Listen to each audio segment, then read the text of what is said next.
സൂര്യനായകനായി വന്ന് തിയേറ്ററിൽ വളരെ സക്സസ്ഫുള്ളായിട്ട് ഇപ്പം ഓടിക്കൊണ്ടിരിക്കുന്ന ഒരു മൂവിയാണ് ഈ ഒരു കതപ്പ് എന്ന് പറയുന്ന കതപ്പ് സ്വാമിയുടെ കഥ പറയുന്ന ഈ ഒരു മൂവി.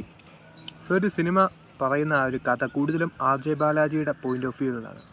കാരണം ഇതിലെ മെയിൻ പ്രധാന വില്ലൻ എന്ന് പറയുന്നത് ആർ ജെ ബാലാജി തന്നെയാണ്. സോ ഒരു ആർ ജെ ബാലാജി തന്നെയാണ് സിനിമ ഡയറക്റ്റ് ചെയ്തിരിക്കുന്നതും. ഇതിൽ ആദ്യത്തെ ആ ഒരു ഷോട്ടിൽ നിന്ന് തന്നെ ഒരു സൂര്യയുടെ ക്യാരക്ടർ എന്താണ്, ഇതെങ്ങനെയുള്ളൊരു സിനിമയാണെന്ന് കൃത്യമായി കമ്മ്യൂണിക്കേറ്റ് ചെയ്യുന്നൊരു മൂവി കൂടിയാണ്. സോ ഒരു സിനിമയുടെ ഒരു സൂര്യയുടെ ഇൻട്രോ തന്നെ വരുന്നത് ആദ്യത്തെ ഒരു 30 to 40 മിനിറ്റ്സ് കഴിഞ്ഞിട്ടാണ്. സോ അങ്ങനെ പോകുന്ന ഈ ഒരു മൂവിയിൽ തൃശ്ശയുടെ റോളിന് കാര്യമായിട്ട് ഇമ്പാക്റ്റ് ഒന്നുമില്ല. അതിലായിട്ടുള്ള തമിഴ് സിനിമകളിലും തെലുങ്ക് സിനിമകളിലും കാണുന്ന ഒരു കൈൻഡ് ഓഫ് ഹീറോയിൻ, അതായത് ഇപ്പം ഒരു നായകൻ്റെ ഫൈറ്റ് തുടങ്ങുന്നതിന് മുന്നേ എലവേഷൻ കൊടുക്കുന്ന, അല്ലെങ്കിൽ നായകന് മൊത്തത്തിലൊരു എലവേഷൻ കൊടുക്കുന്ന രീതിയിലുള്ളൊരു കഥാപാത്രം തന്നെയാണ് തൃശ്ശയുടേത്.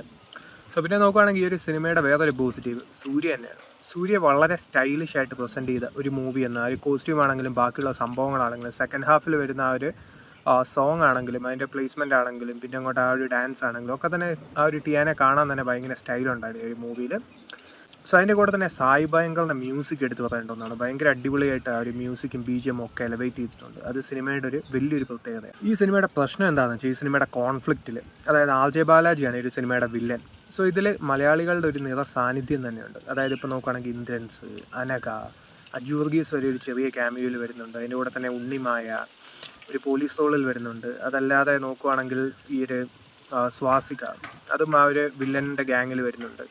സോ അങ്ങനെ പോകുന്ന ഒരു കഥയാണ്. സോ അങ്ങനെ ഒരു കഥയിൽ ആ ഒരു വില്ലൻ്റെ ആ ഒരു എക്സ്പോസിഷനും കാര്യങ്ങളും ക്യാരക്ടറും ഒക്കെ വളരെ ശക്തമായിരിക്കും. പക്ഷേ ഇവിടെ വളരെ വീക്കാണത് എന്നുള്ളത്. മെയിൻലി ആ ഒരു പെർഫോമൻസ് വൈസ് നോക്കുകയാണെങ്കിൽ തന്നെ ആ ഒരു ക്യാരക്ടർ വേറെ ആരെങ്കിലും ചെയ്തിരുന്നെങ്കിൽ നല്ലൊരു ഇമ്പാക്റ്റ് കിട്ടിയെന്ന് പേഴ്സണലി തോന്നി.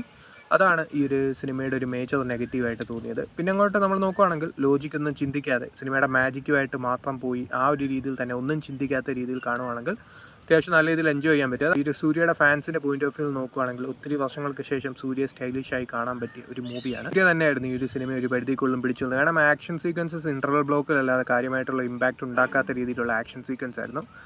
പക്ഷെ അങ്ങനെ പോയാലും സൂര്യയുടെ ആ ഒരു പെർഫോമൻസും ആ ഒരു സംഭവങ്ങളും കാര്യമായിട്ട് പെർഫോം ചെയ്യാനുള്ള ഇല്ലെങ്കിലും ആ ഒരു ക്യാരക്ടറും ആ ഒരു സംഭവങ്ങളൊക്കെ അത്യാവശ്യം നല്ല രീതിയിൽ സ്ക്രീനിൽ കൊണ്ടുവന്നിട്ടുണ്ട്. അതെല്ലാം നോക്കുകയാണെങ്കിൽ കാര്യമായിട്ടുള്ള സംഭവങ്ങളൊന്നും ഇല്ലാത്ത നമ്മൾ കണ്ട് മടുത്ത ആ ഒരു ടെംപ്ലേറ്റിലുള്ള ഒരു മൂവി തന്നെയാണ്. താല്പര്യമുള്ളവർ കണ്ടു നോക്കാം. കണ്ടിട്ട് നിങ്ങളുടെ അഭിപ്രായം പറയാം.